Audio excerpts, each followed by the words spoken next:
നിങ്ങളുടെ favourite shows ഇനി ഒരിക്കലും മിസ്സാവില്ല. ഇപ്പോൾ C5 കാണും നിങ്ങളുടെ ഫേവറേറ്റ് ഷോ തികച്ചും സൗജന്യമായി. അപ്പോ മഹിയേട്ടനും ആ ഗംഗയെ മാത്രമായി തിരിച്ചു വന്നു അല്ലേ? അവർക്ക് ഒരുമിച്ച് പോകാനും വരാനും എങ്ങനെയൊക്കെ അവസരങ്ങൾ ഉണ്ടാവുന്നെന്ന് നോക്കിയമ്മേ. ഈ അവസരങ്ങള് സ്വാഭാവികമായി ഉണ്ടാകുന്നതാണോ അതോ മനഃപൂർവ്വം ഉണ്ടാക്കുന്നതാണോ എന്ന് എങ്ങനെ അറിയാം? മനഃപൂർവ്വം എങ്ങനെ അവസരങ്ങൾ ഉണ്ടാവുന്നേ? അതിനാണ് അവർക്ക് ബുദ്ധിമുട്ട്. ഞാൻ നേരത്തെ പറഞ്ഞ കാര്യം നിനക്ക് ഓർമ്മയില്ലേ? ഈ ഗംഗയ്ക്ക് ഗൗരിയുമായി എന്തോ ടൈപ്പുണ്ട്. അദൃശ്യായി നിന്ന് ഗംഗയ്ക്ക് വേണ്ട സഹായങ്ങളൊക്കെ ചെയ്യുന്നത് ഗൗരിയാ. അമ്മ പറയുന്നത് ശരിയാണെന്ന് ചില സമയത്ത് തോന്നും. എന്നാലും ഒരു പെണ്ണിന്റെ സൈക്കോളജി വെച്ച് നോക്കുമ്പോ എനിക്കിതങ്ങോട്ട് വിശ്വസിക്കാൻ പറ്റുന്നില്ല. എത്രയൊക്കെ പറഞ്ഞാലും ഗൗരി മഹേട്ടന്റെ ഭാര്യയാ. ഒരു പെണ്ണിന് ഒരിക്കലും തന്റെ ഭർത്താവിന് മറ്റൊരു പെണ്ണിനൊപ്പം കാണുന്നത് സഹിക്കാൻ പറ്റുന്ന കാര്യമല്ല. അപ്പോ ഗൗരി എങ്ങനെ ഗംഗയെ ഹെൽപ്പ് ചെയ്യും? അതും മഹേട്ടന്റെ ഒപ്പം കറങ്ങി നടക്കാനും വരാനും ഒക്കെ വേണ്ട ഒത്താശകൾ ചെയ്തു കൊടുക്കോ? നീ ഇപ്പൊ പറഞ്ഞത് ശരിയാ. പക്ഷേ ഒരമ്മ മകൾക്ക് വേണ്ടിയാണ് ഇതെല്ലാം ചെയ്യുന്നതെന്ന് നീ ഒന്ന് സങ്കല്പിച്ചു നോക്കിയേ. മാളുവിന് അവൾ ഇഷ്ടപ്പെടുന്ന ഒരാള് അമ്മയായി വരണമെന്ന് ഗൗരിക്ക് ആഗ്രഹമുണ്ടെങ്കിലോ? അങ്ങനെ ചിന്തിക്കൂ? ഒരമ്മ മകൾക്ക് വേണ്ടി ചിന്തിക്കും.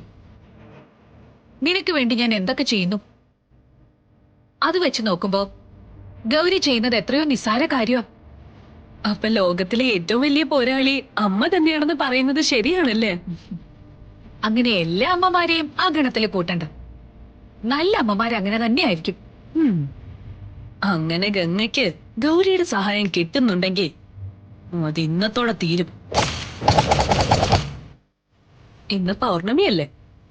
ഗുരു അമ്മ ഗൗരിയെ നശിപ്പിക്കാനുള്ള പൂജ ചെയ്യാനായി നേരിട്ടെത്തുന്ന ദിവസം. ഇന്നത്തോടെ ഗൗരിയുടെ ശല്യം തീരും. ഈ ദിവസത്തിന് വേണ്ടി നമ്മൾ കാത്തിരിക്കാൻ തുടങ്ങിയിട്ട് നാളെത്രയായി? അത് ശരിയാ. പക്ഷേ ഗുരുവമ്മയുടെ പൂജ എങ്ങനെ നടത്തും? മഹി ഇവിടെ ഉണ്ടല്ലോ, അവനോട് എന്ത് സമാധാനം പറയും? അതിനെന്തെങ്കിലും വഴി ആന്റി കണ്ടിട്ടുണ്ടാവും.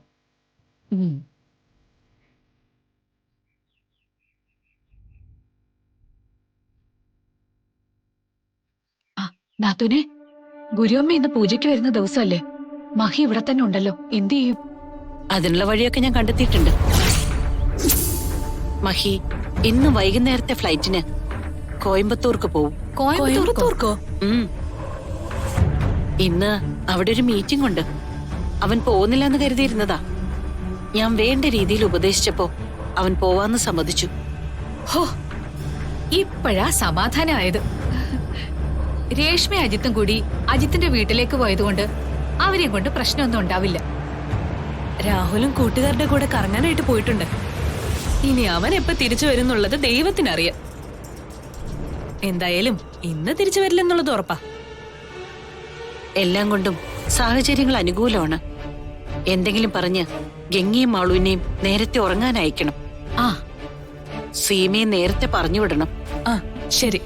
ഇന്ന് നടക്കാൻ പോകുന്നത് ഒരു ഉഗ്ര പൂജയാ. ഇതോടെ ഗൗരി എന്നേക്കുമായി ഇല്ലാതാവും. ഡൗൺലോഡ് ചെയ്യൂ C5 ആപ്പ്. കാണൂ എല്ലാ എപ്പിസോഡുകളും സൗജന്യമായി.